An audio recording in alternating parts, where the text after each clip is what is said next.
subscribe to my channel.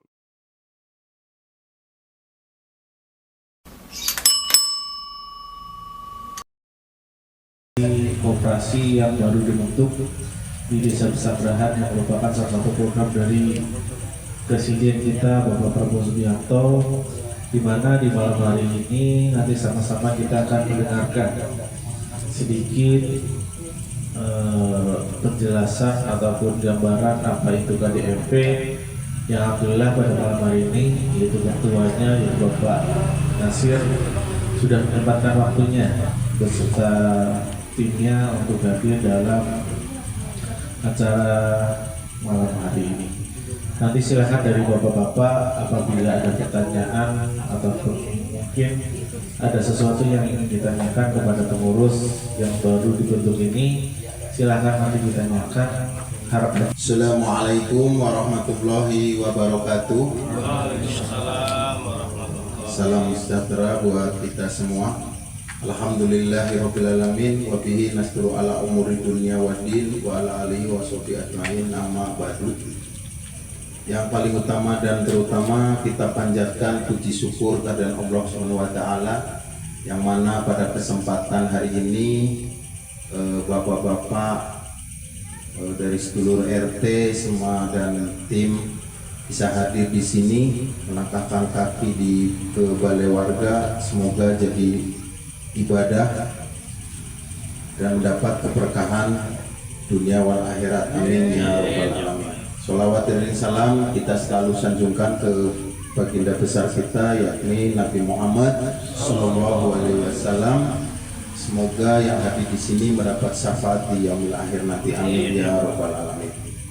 Yang saya hormati ketua dari KMP ya, suka lupa sayanya, Koperasi Merah Putih Desa Pesanggerahan, yaitu ketuanya yaitu biar dari sedulur RT paham, yaitu Bapak Abdul Nasir dari wilayah RW 12. Terus wakil ketua ada Pak Ustadz Dayat, ya kebetulan dia belum hadir, dari wilayah RW 7. Terus ada sekretaris Bapak Asrofi masuk wilayah RW 13. Terus bendaharanya ada Mbak Indah dari RW 8. Semoga dari para ketua Koperasi Merah Putih Desa Pesanggerahan ini bisa hadir di tengah-tengah kita, entarnya bisa memberikan penjelasan apa dan tujuan didirikannya Koperasi Merah Putih yang langsung diinstruksikan oleh Bapak Presiden kita, yaitu Bapak Haji Prabowo. Dari Bapak bisa menanyakan apa manfaatnya juga buat wilayah, yang jelas bisa ke pribadi, bisa ke wilayah. Yang saya hormati Bapak RT dari RT 01, kebetulan mungkin karena ada warganya yang kena musibah meninggal, mungkin terlat ya, perwakilannya kan kebetulan memang baru tadi ya, Bapak Fadli. Terus ada RT 2 lagi ada acara, insya Allah juga menyusul. Kebetulan ada juga dari tim juga perwakilannya juga Bapak Likudin. Terus dari RT 3 yang selalu sikap dan tegap ya, ada Pak Luki, alhamdulillah udah hadir di tengah kita. Pak RT 4 insya Allah nyusul, dia lagi ngecak minyak, intinya biar berkah juga, dia siap saset lah intinya. RT 04 Pak Sukirno. Terus ada RT 05 dan stafnya yaitu Pak Wali Kota. Terus ada RT 06 ada perwakilannya karena belum bisa hadir. Terus ada RT 07 yang selalu itu kalau terkenal James Bond. Alhamdulillah Pak Ustadz Asep Wahyudi hadir di tengah-tengah kita. Dan ada RT saya ya, bukan RT yang lain karena saya tinggalnya di RT 08. Ada Bapak Ismail ya, itu jadi jangan terlalu dekat juga karena kemarin itu futsalnya agak ke depan soalnya. Bapak RT 8 Terus yang terakhir itu biasanya ini masuk Cisoka ya, itu mungkin perwakilannya nggak datang RT 20 RW 4, tapi masuk biasanya kalau rapat itu ikut di ke RW-an 13. Kedulur tim ICA ya, Ikatan Centeng Argo, diketuai Pak Komandan Parmin, alhamdulillah udah hadir dan timnya, dan ada tim Rektas relawan Taman Argo Subur yang selalu siap satsek kalau ada hal-hal yang bukan musibah doang. Kebetulan diwakilin Dek Rama, alhamdulillah bisa hadir di tengah kita. Semoga bapak-bapak yang hadir di sini semua diberikan kesehatan, dilancarkan segala urusan, diberikan rezeki yang barokah dunia wal akhirat. Amin ya rabbal alamin. Saya selaku Ketua RW 13 mengucapkan selamat datang buat para ketua, sedulur ketua Koperasi Desa Merah Putih, Desa Pesanggerahan ya. Selamat datang di RW 13 karena banyak hal yang harus ditanyakan dan diperjelaskan juga, karena kadang kita yang rapat sudah menjelaskan, cuma mungkin namanya kata-kata ada yang mungkin dilebihkan. Kalau uang dikurangin, kalau kata-kata suka dilebihkan, ada kelebihannya. Dari kita nyampe, dari kesono jadi dari A sampai Z jadi beda antara persepsinya. Bapak-bapak, menyingkat waktu, saya tidak panjang lebar, biar langsung bisa dijelaskan dengan sistemnya seperti apa. Kita dengarkan langsung. Saya coba menyampaikan bahwa dalam hal ini kami dari KRW 13 insya Allah siap menjadi anggota khususnya di Koperasi Merah Putih atau mendukung didirikannya Koperasi Merah Putih Desa Pesanggerahan, karena yang saya dengar dan memang saya lihat Desa Pesanggerahan Koperasi Merah Putihnya udah termasuk yang terbaik dari sekecamatan Solean. Semoga kedepannya anggotanya juga sama dan tim koperasinya juga sama, amanah dalam menjalankan tugas-tugasnya. Itu aja yang bisa saya sampaikan. Terima kasih. Wabillahi taufiq wal hidayah. Wassalamualaikum warahmatullahi wabarakatuh. Bismillahirrahmanirrahim. Assalamualaikum warahmatullahi wabarakatuh. Waalaikumsalam warahmatullahi wabarakatuh. Alhamdulillah hamdan yu'afi ni'amah wa yukafi mazidah. Wassalatu wassalamu ala ma la nabiyya ba'dah. Sayyidina wa habibina wa syafi'ina wa qurrata ayunina wa maulana Muhammad ibni Abdillah wa ala alihi wa sahbihi wa man walah, amma ba'du. Allahumma salli wa sallim wa barik wa karrim ala sayyidina wa maulana Muhammadin sallallahu alaihi wasallam wa ala alihi wa sahbihi ajma'in, amma ba'du.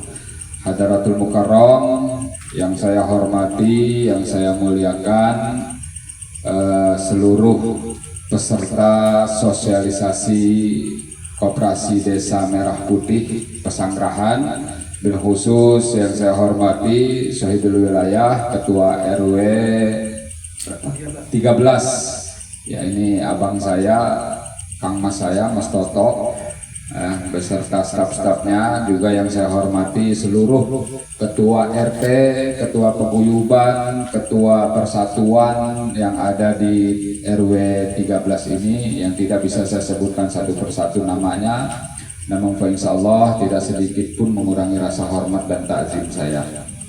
Juga tak lupa saya juga salam hormat saya berikan kepada pengurus KDMP Desa Pesanggerahan, ada sekretaris Bapak Isrofi, ada Mbak Indah, dan yang lainnya, ketua bidang usaha Bapak Ustadz Dayat dari Munjul Tegal. Beliau sedang berada di Gunung Sindur jadi tidak bisa hadir.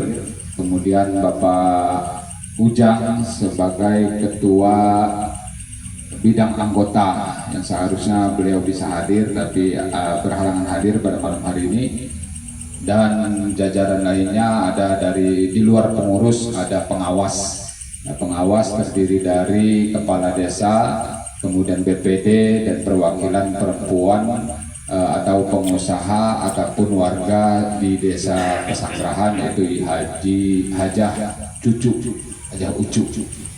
Ya. Bapak-bapak, saya harap pertemuan kali ini dilaksanakan dengan santai, ya, ngobrol santai, bagaimana kita bisa memahami apa itu koperasi merah putih yang kemarin beberapa waktu yang lalu tanggal 14 Mei dibentuk dalam sebuah Musdesus, musyawarah desa khusus. Musyawarah desanya itu biasa, Pak.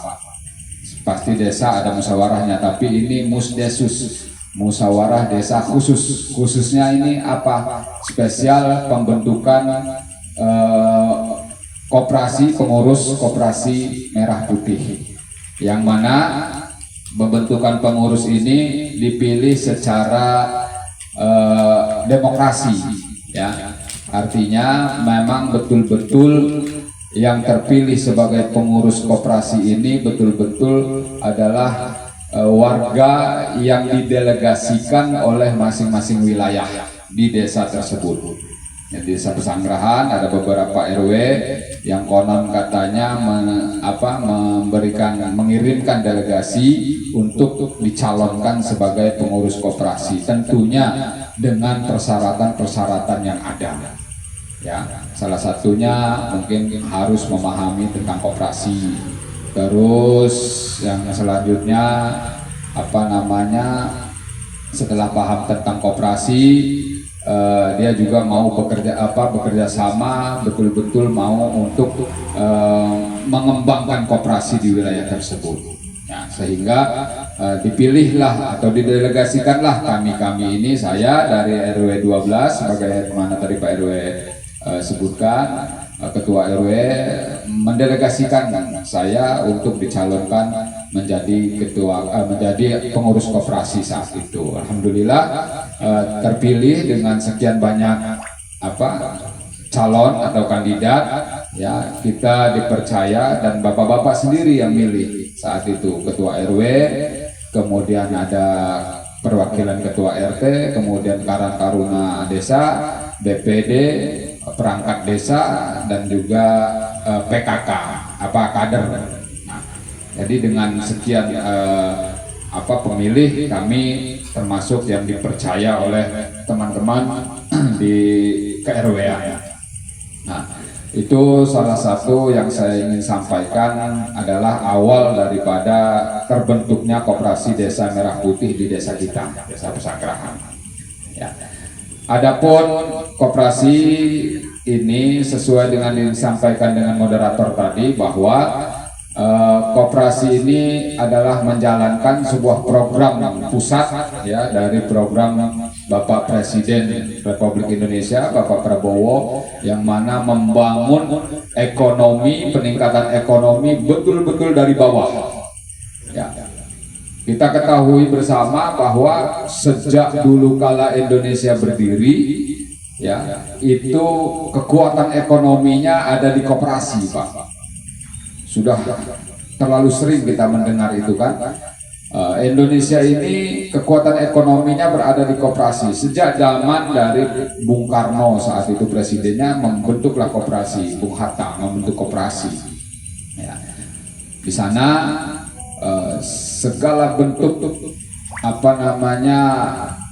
keperluan petani, keperluan pedagang, saat itu gaji PNS, sembako yang diperlukan oleh PNS itu bisa diambil melalui koperasi saat itu. Saya masih ingat saudara saya, paman saya itu PNS dulu, udah tua, sekarang udah almarhum. Itu ngambil ataupun perlu barang, keperluan dia sehari-hari rumah tangga, kasbonnya itu di koperasi, Pak. Zaman dulu itu guru itu di koperasi, KUD namanya, koperasi unit desa. Ada koperasi yang khusus buat PNS. Jadi hampir di Indonesia ini banyak koperasi sejak dulu kala, namun Ada yang resmi, ada yang tidak resmi. Ada di luar pemerintahan koperasi namanya Bang Emo. Namanya koperasi, prakteknya rentenir, yaitu mencekik leher daripada nasabahnya, gitu. Nah, untuk memutus mata rantai itu, maka Presiden ya dengan segenap jajarannya menginstruksikan dalam instruksi Presiden nomor 9 tahun 2025, yaitu mempercepat pembangunan koperasi Desa Merah Putih. Nah, sehingga hampir seluruh kepala desa saat itu kemarin-kemarin digenjot untuk membentuk koperasi di desa masing-masing, termasuk kita. Nah, kemudian saat ini informasi yang sudah kami terima, karena nanti tanggal 14, harusnya tanggal 12 berbarengan dengan Hari Koperasi Nasional, kami diresmikan di tanggal 14 Juli besok di lapangan Bupati Tangerang. Itu langsung secara nasional tanggal 14, sekaligus pembagian SK Menkumham dan juga akte notaris. Gitu. Insya Allah sejak dibagikan itu, maka mulailah kita resmi menjalankan suatu koperasi, memohon bantuan dari Bank Himbara yang telah ditunjuk oleh pemerintah dan lain-lain. Nah, itu gambaran proses pembentukan koperasinya sesuai dengan Impres atau Instruksi Presiden nomor 9 tahun 2025 dan juga berdasarkan Undang-Undang nomor 25/1992. Nah, itu Undang-Undang Koperasi. Bapak-bapak sekalian, pentingnya sosialisasi tadi disampaikan oleh Mas Toto, betul bahwa hampir di semua perangkat desa, mulai dari RT, RW, warganya itu antusias, pengen ikut jadi anggota koperasi, tapi nggak tahu caranya. Satu, nggak tahu caranya. Yang kedua, tidak tahu mekanismenya. Yang ketiga, pengen tahu apa sih keuntungannya ikut koperasi, kan itu pasti. Makanya kami berinisiatif, sebetulnya ini bukan programnya ini. Kalau untuk sosialisasi ini bukan program yang diberikan oleh pemerintah. Itu bisa-bisa dari masing-masing pengurus, dan kami berinisiatif harus melakukan sosialisasi karena koperasi ini sesuai dengan prinsip koperasi itu dari anggota, oleh anggota, untuk anggota. Gitu. Saya rasa di sini hampir semuanya sudah paham tentang koperasi, karena yang pernah kerja di perusahaan swasta pasti di perusahaan itu ada koperasi dan lain-lain. Nah, saya sendiri 7 tahun pengalaman sebagai pengurus Kopkar, Koperasi Karyawan PT KMK Global Sport saat itu. Dan itu yang memotivasi saya ketika koperasi ini dibentuk oleh pemerintah. Maka saya yakin koperasi yang kita bentuk sendiri secara individual saja, kalau kita punya modal, itu peluang bisnis yang sangat luar biasa. Apalagi ini koperasi yang dibentuk oleh pemerintah, kemudian modalnya sedikit dibantu oleh pemerintah, walaupun sifatnya bukan hibah, akan tetapi bentuk pinjaman dari Bank Himbara, bank-bank pemerintah. Ya, yang kita mungkin sudah dengar-dengar, ada yang bilang 3 miliar, ada yang bilang 5 miliar, ya, yang sebenarnya adalah 3 miliar, Pak. 3 miliar itu berbentuk pengajuan, masing-masing pengurus mengajukan RAB, ya, proposal RAB dari pembentukan koperasi itu sendiri, yang kemudian Koperasi Merah Putih ini harus memenuhi 4 unsur. Yang pertama adalah unsur usaha sembako. Unsur usaha sembako yang nantinya kami dengan unsur usaha sembako ini, kami pengurus akan membentuk gerai-gerai sembako di masing-masing wilayah.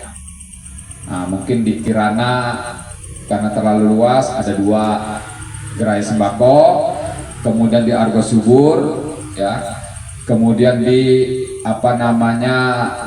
Batara dan lain-lain seperti itu.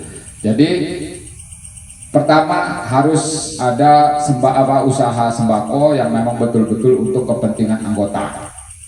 Nah, yang kedua harus memenuhi unsur kesehatan. Apa itu? Seperti klinik dan apotek.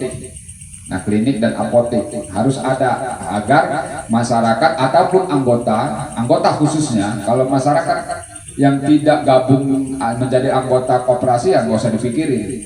Yang harus kita pikirin masyarakat yang menjadi anggota koperasi, karena koperasi itu akan besar ketika semakin banyak anggotanya.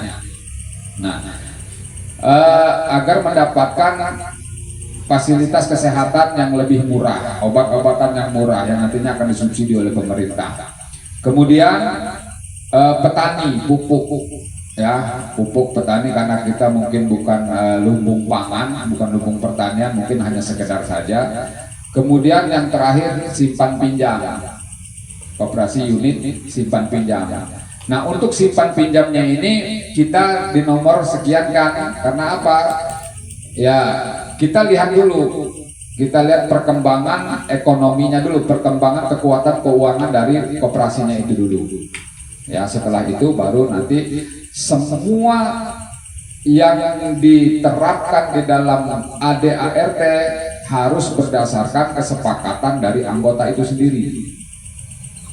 Itulah koperasi. Makanya prinsip koperasi itu dari anggota, oleh anggota, untuk anggota, dengan asas gotong royong. Nah, pemerintah sudah menyiapkan wadah, kalau saya ini kan sudah menyiapkan wadah membentuk koperasi, ya. Disinilah sifat gotong royongnya. Mas Toto punya uang 2 miliar, misalkan Pak RW ini, ya.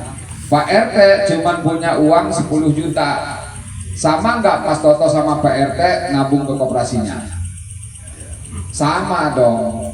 Artinya Mas Toto secara tidak langsung sebagai pengusaha besar sudah membantu yang pengusaha kecil yang hanya sekedar ingin mendapatkan sembako yang murah, mendapatkan pembelanjaan yang murah di koperasi serta pembagian SHU, sama-sama berusaha di koperasi.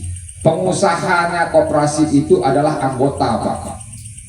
Pengusahanya koperasi itu anggota. Saya punya uang 100.000, Mas Toto punya uang 10 juta, sama aja usahanya di situ. Mas Toto secara tidak langsung membantu saya karena sama-sama mendirikan badan usaha yang namanya koperasi. Itulah sifat gotong royongnya. Nah, melalui mekanisme sosialisasi ini kami berharap setelah sosialisasi nanti akan ada minat daripada peserta sosialisasi untuk menjadi anggota. Dan ini suatu peluang kalau disampaikan oleh beberapa RW ya yang sudah kami sosialisasi, mereka bicara bahwa ini merupakan peluang sebetulnya. Peluang kepada para RT yang bergabung menjadi anggota terlebih dahulu sebagai bentuk bantuannya kepada masyarakat, kepada warganya gitu. Jadi warganya itu bisa diarahkan nantinya ke koperasi, menjadi anggota koperasi. Ini salah satu bentuk peluang bahwa RT itu punya kapasitas untuk membantu warganya. Itu daripada warganya ngambil di bank emok atau di bank keliling ya gitu. Jadi lebih baik diarahkan ke koperasi gitu. Ya, jadi satu peluang menurut para ketua RT, ketua RW yang kami sudah melaksanakan sosialisasi pada beberapa tempat. Nah, mungkin tidak banyak paparan yang kami sampaikan karena mungkin ya sebagian sedikit paham tentang koperasi, ada gambaran-gambaran sedikit tentang koperasi. Kami akan menjawab semua pertanyaan karena gambaran ataupun mekanisme itu akan muncul ketika ada yang bertanya gitu. Kalau koperasinya seperti itu, pemerintah sudah membuat koperasi. Kalau kita bikin badan usaha koperasi sendiri, Pak, Untuk pembuatan akte notarisnya aja minimal kita harus punya uang 15 juta, paling tidak 10 juta, tergantung kita negosiasi sama notaris. Kemudian bikin Kemenkumham, kemudian bikin NIB, kemudian bikin lain-lain lah. Pendaftaran perizinannya saja kita sudah menghabiskan hampir 20 jutaan lah. Nah ini dengan dibantunya Impres nomor 9 2025 ini, semua diwajibkan dibantu oleh pemerintah desa untuk pembayaran notarisnya, yaitu 2,5 juta. 2,5 juta itu karena di notaris, yang notarisnya itu tergabung dalam Ikatan Notaris Indonesia, seperti itu. Nah itu proses lah itu. Yang pasti pemerintah betul-betul menyediakan, tinggal pengurusnya nih semangat enggak, paham enggak tentang koperasi. Kalau paham dan semangat bahwa ini merupakan peluang, suatu peluang, maka harus gercep. Itu harus gercep. Saya sejak awal dibantu dengan teman-teman langsung merekrut. Yang lain belum merekrut, saya sudah merekrut. Dan alhamdulillah seperti Mas RW tadi katakan, kita di satu Kabupaten Tangerang tergolong pengurus koperasi merah putih yang tercepat dalam proses perekrutan, pembentukan, sekaligus nanti akan menjadi sampel project di Kabupaten Tangerang. Nah, jadi seperti itu. Karena kami betul-betul, karena saya sendiri sebagai ketua paham ini peluang untuk membantu masyarakat, ekonomi supaya naik, kemandirian ekonomi meningkat ya di desa kita. Nah, mempermudah anggota untuk mendapatkan barang-barang yang menjadi pokok kehidupan. Nah, melalui apa ya, nanti dengan gerai-gerai yang kita bangun di masing-masing wilayah ya, seperti misalkan di Mas Toto ada ruko yang anggur atau rumah yang atau nanti kita membangun sendiri, kita sewa Pak. Dari mana uangnya? Ya tadi dari anggota yang kita kumpulkan, kemudian dibantu dengan dana yang dari pemerintah yang dipinjamkan itu sebesar 3 miliar itu. Nah, prinsip saya, masa iya uang 3 miliar yang bunganya hanya 6% dibayarkan selama tenornya itu 6 tahun, masa iya nggak kepulangan? Gitu kan? Nah, pasti kepulangan. Gitu. Yang penting kita mampu untuk mengurusnya. Makanya nanti di dalam pengurusan koperasi ini bukan hanya kita Pak, justru kita ini ibaratnya hanya babat alas, mulai dari awal pembentukan, mondar-mandir ke notaris dan lain-lain, pembuatan NPWP dan lain-lain harus ke Pratama, gitu kan? Ya alhamdulillah tanpa dibayar ya, tanpa ini kita betul-betul membentuk. Setelah nanti terbentuk anggotanya banyak, maka hak mutlak koperasi itu berjalan berdasarkan kesepakatan anggota. Nah, misalkan pengurus bergantian pengurus karena pengurus dianggap kurang cakap selama pemimpinan saya sebagai ketua koperasi, keuangan koperasi oleng, atau nah di antara anggota ada yang paham, ada yang mengerti tentang koperasi, ada yang bisa menjalankan koperasi, maka saya wajib diganti melalui rapat anggota dan disepakati oleh 2/3 anggota. Itu apapun itu, termasuk bunganya nanti disepakati oleh anggota. Nah, supaya apa? Supaya bisa uang koperasi ini stabil, termasuk nanti persentase dari pembelanjaan anggota aktif dan anggota tidak aktif seperti apa, nanti disepakati oleh anggota. Nah, sementara ADART karena memang yang membentuk koperasi ini pengurus, sementara ini belum punya anggota yang tetap, maka kami membentuk sebuah ADART yang menjadi syarat sebagai turunnya akte notaris. Kami sudah bentuk koperasi, bentuk ADART tanpa kesepakatan anggota. Hanya kesepakatan pengurus seperti ini kami serahkan ke notaris, termasuk rencana kerja yang disampaikan ke notaris sebagai syarat untuk turunnya nomor notaris dan Kemenkumham. Seperti itu. Nah, sekali lagi untuk koperasi mungkin hanya itu yang bisa kami jelaskan.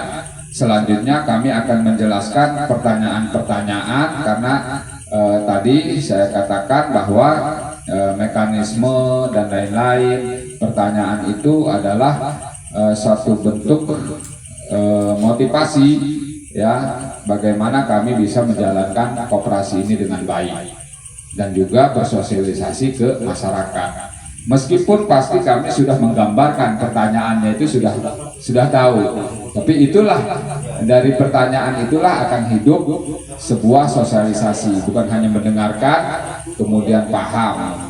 Ya, itu saja mungkin silahkan Pak RW untuk peserta sosialisasinya mempersiapkan pertanyaan-pertanyaan dan kami akan menjawab, termasuk mekanisme pendaftaran dan lain-lain. Sekali lagi harapan kami setelah sosialisasi ini sebagaimana sudah terjadi di beberapa titik dengan sosialisasi banyak yang mendaftar sebagai anggota. Ya, karena apa Pak? Kalau koperasi ini pengurusnya diem, hanya nunggu orang mau daftar, itu susah Pak. Repot, karena mereka nggak tahu, pengen tapi nggak tahu. Nah, ada juga warga yang nanya ke RT, RT-nya kelabakan, orang tua juga nggak tahu, kan gitu. Nah, terus orang diarahkan daftar ke desa karena kantor koperasi ada di desa di lantai 2. Sementara ini kita diberi tempat di sana di lantai 2 sebagai tempat perekrutan pendaftaran calon anggota koperasi. Nah, suruh datang, nggak mungkin Pak orang mau daftar, ya kan, tanpa tahu gitu. Memang ada beberapa yang pengen tahu, daftar ke desa, kita jelaskan akhirnya daftar gitu. Dengan keuntungan yang kita berikan seperti itu. Nah, makanya pertanyaan itu nantinya walaupun kami sudah tahu, tapi itu yang bakal kami jawab dan bakal pasti Bapak mengerti sehingga Bapak menjadi anggota koperasi. Demikian, terima kasih. Silahkan kepada yang lain dengan tanpa ditutup salam karena belum selesai. Silahkan.